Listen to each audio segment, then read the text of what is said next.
හරිනි කරන්න යන වැඩේ කාටවත් පේන්නේ නැද්ද? අනේ ටිල්වින් අයියේ ඔබතුමාවත් මේකට බැහැලා මේ මොකද්ද වෙන්නේ කියලා බලන්නකෝ. අවිකෝ ආයෙත් පොගේ ඔය කක්කුස් කරන මේ පැත්ත බලන්න දැක්කොත් එහෙම නලනෝ පොගේ තත්තට ගිහලා යටිපඩ හිරන.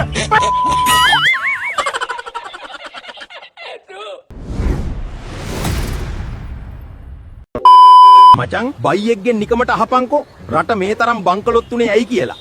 උන්ට සෑහෙන්න මල පනිනවා. ඇයි දන්නවද? උන් කැමති නෑ උන්ගේ හාමුලා උන්ගෙම සල්ලි හොරකම් කරා කියලා පිළිගන්න. මුන්නම් මාර බයියෝ තමානේ. සජ්ජබේයි එක්සත් ජාතික පක්ෂය කියන්නේ දෙකක් නෙමෙයි. මොකද එක්සත් ජාතික පක්ෂයේ නායකයා රනිල් වික්‍රමසිංහ මහත්මයා යටතේ තමයි සියලු දෙනාම හිටියේ. ඒකේ නියෝජ්‍ය නායකයා තමයි සජිත් ප්‍රේමදාස මහත්තයා. එකම කණ්ඩායම දෙකට බෙදිලා ඉඳලා නැවත ඒ කණ්ඩායම් දෙක එකට එකතු වීමක් තියෙන දෙක හොඳයි. විපක්ෂයේ සියලු දෙනාම එකතු වෙන්න ඕන. අපිට ඒක ලොකු අභියෝගයක් නෙමෙයි. අපි පොදු ජන පෙරමුණ. ඒ නිසා අපි 2.50ට වැටුණු කණ්ඩායමනේ අපි. අපි 2.50 ඉඳලා තමයි අපි 4ට ඉස්සරහට ආවේ. ඒ නිසා අපි දැන් 2.50 කණ්ඩායම රටේ බොහොම ශක්තිමත්ව වැඩික් කරගෙන අපිට ওই කිසිදු පක්ෂයක් දේශපාලනික වශයෙන් අභියෝගයක් නෙමෙයි. මොකද අපේ මතවාදය අපේ ප්‍රතිපත්තිය වෙනම දෙයක්.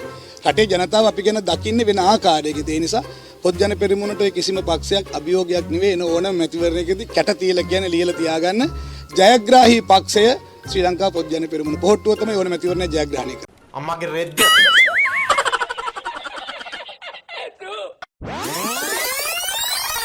ළමයි මේ ඉතිහාසය ඔබට මතකද? 2004 අපිට ආර්ථික වශයෙන් කිසිම ගැටලුවක් තිබ්බේ නැහැ.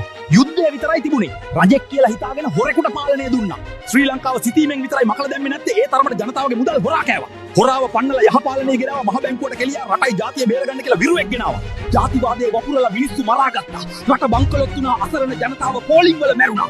බයියන්ට මතක නැති රට බංකලොත් වුණු හොරුන්ගේ යුගය. එන හතමග හපියෝ එන හතමග හපියෝ එන හතමග හපියෝ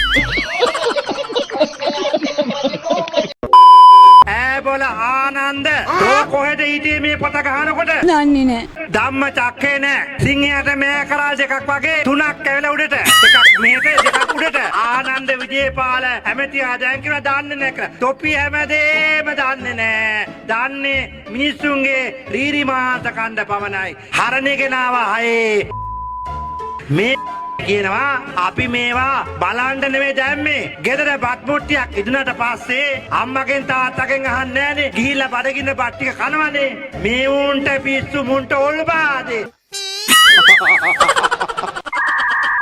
අතපස්සෙත් ඔය උන්නේ අධ්‍යාපනය නැතුව ගල්ගුවාවල හිටපු ලාල්කාන්ත කසිප්පු ගගා අනුරාධපුරයේ කසිප්පු තිප්පලවල ලගපු මේ ලාල්කාන්ත අද ලාල්කාන්ත ඇමතිවරයා ප්‍රකාශයක් කරනවා මේ රටේ අධ්‍යාපනය ගැන. මිහින්තලේ නායක හාමුදුරන්ට වනචරයක් කියලා ආමන්ත්‍රණය කරනවා. එහෙම කරන්න දෙන්න බෑ. අතපහත් වෙච්ච මිනිහෙකුට ඇමතිකමක් හම්බුනායි කියලා මේ රටේ උරුමයට ගහන්න දෙන්න බෑ. විදේශීය බලවේගවල ඉස්සෙක්කමට පත් වෙච්ච හයි අමරසූරිය අධ්‍යාපනය අවධිනී කරලා රටට දරුවන්ට හිත කර අධ්‍යාපන ප්‍රතිසංස්කරණේ අරත්‍යාගෙන යන්න ඇවිල්ලා තියෙනවා. බලහත්කාරයෙන් පටවන්න ඇවිල්ලා තියෙනවා. ආසියානු සංවර්ධන බැංකුවේ ඩොලර් මිලියන් 200 ලබා ගන්න, ලෝක බැංකුවෙන් හම්බෙන තුට්ටු දෙක හම්බ ලබා ගන්න මේ මොඩියුල කියලා හදාගෙන එන අපේ දරුවෝ රාජ්‍යානු කාර්යව බවට ඉබාගා තියන දරුවෝ බවට පෙරලෙන ඒ අධ්‍යාපන ක්‍රමය මේ රටට උචිත වන්නේ නැහැ. අපේ හරිනට වදිනකොට ලාල්ට උయ్య වෙනවා. අර මොකද්ද ප්‍රසාමිනී කියලා අනුර කුමාර ජනාධිපතිගේ මිහින්තලේ හාමුදුරුවෝ සලන්දනකොට ඒක හොඳයි. අධ්‍යාපන ප්‍රතිසංස්කරණයට විරුද්ධව කෑ ගැහුවම ලාල්ට යනවා ඩෝම්. මේ කරන්නේ අද මේ රටේ අධ්‍යාපනය පාවලා දීලා මේ දරුවෝ බයිට් කරගන්න එපා. ඔය පඩි කුරුප්පු අධ්‍යාපන සිපයි කරන්නේ අපි නතර කරනවා විතරක් නෙවෙයි. I need go home. I need go home. මේක යකෝ පෙරේතියෝ ලගින තැනක් නෙවෙයි. මේකේ දෙයියෝ බුදුන් ලගින්න ඕන තැනක්. ඒ නිසා හරියට ඕනේ. ඔය ගිහිල්ලා ඕන බඩ කරුස්සුවක් පාරගෙන කරන්න. අධ්‍යාපනයේ නම් ඔයාට දෙන්න බෑ. මේ පක්කඩි ප්‍රතිසංස්කරණය හකුරගනිලා. සායිනිව ඉවත් වනතුරු ඉවත් කරනතුරු ඊනිය අධ්‍යාපන ප්‍රතිසංස්කරණය හකුරගන්නතුරු දරුවන් උදෙසා වැඩිහිටියෝ හැටියට මේ සටන අඛණ්ඩව ගෙන යනවා. ඒක වළක්වන්න කිසිම ජගතෙකුට පුළුවන් කමක් නැහැ.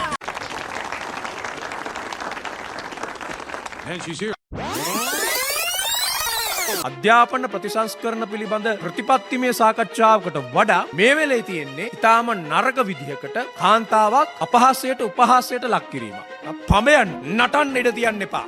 මේක අල්ලගෙන. දැන් රාජපක්ෂලගේ තව අන්තේවාසිකේ රාජපක්ෂලගේ තව සට්ටම්බියේ විමල් වීරවංශ ඔන්න පටන් ගන්නවලු උපවාසයක් මේ අධ්‍යාපන ප්‍රතිසංස්කරණ වලට එරෙහිව. මේ දරුවන්ව අසබි දේවල් වලට යොමු කරනවට එරෙහිව අධ්‍යාපන අමාත්‍යාංශය ඉස්සරහා උපවාසයක් ආරම්භ කරනවලු නොකඩවා කරන. හොඳයි. අපි කියන්නේ විමල් වීරවංශලා වගේ වූ නොකා නොබීම මැරිලා යන්නේ. ඔය සට්ටම්බියෝ ඔය ගෝඨාභය රාජපක්ෂ කියන අමනයා වගේ එන්න කරපු කාලකන්ණි කුපාඩි ජාතිවාදී ආගම්වාදී ඇවිස්සී සමාජයේ අවුස්සල අවසානයේදී බෝම්බ තියෙන තැනට මේක තල්ලු කරලා දාපු මේ අමනයෝ හිටියා හොඳටම ඇති.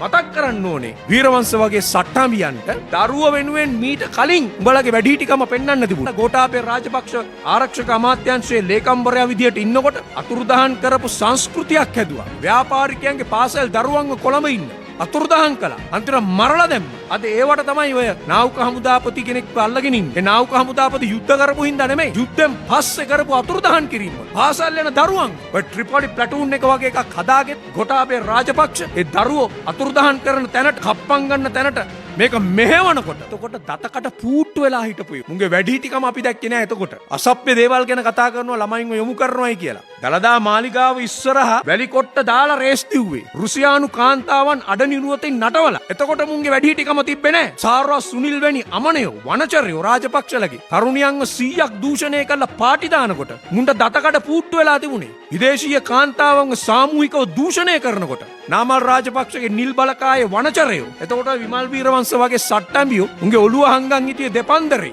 දැන් එන උපවාස කරපන්.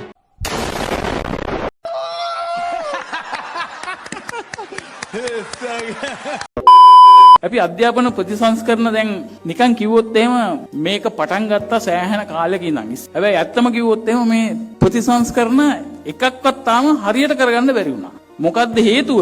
මේ ප්‍රතිසංස්කරණ වල යටි අරමුණක් තිබ්බ හින්දා. පළවෙනි අවුරුද්දේ මම ඊටාම ස්තුතිවන්ත වුණ අපේ අගමැතිනි හරිනි අමරසූරිය මැතිණියට. මොකද එතුමිය පළවෙනි අවුරුද්දේ මේ වැඩේ පටන් ගත්තා. ඒක තමයි ඇත්ත කතාව. මොකටද අපි අධ්‍යාපන ප්‍රතිසංස්කරණ ඕන වෙන්නේ?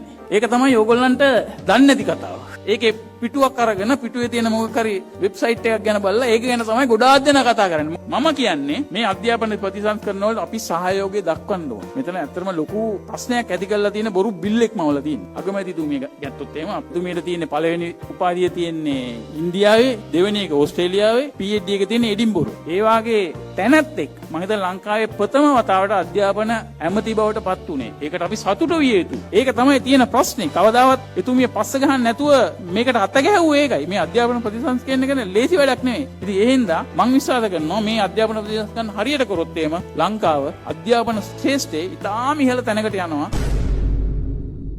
Perfect.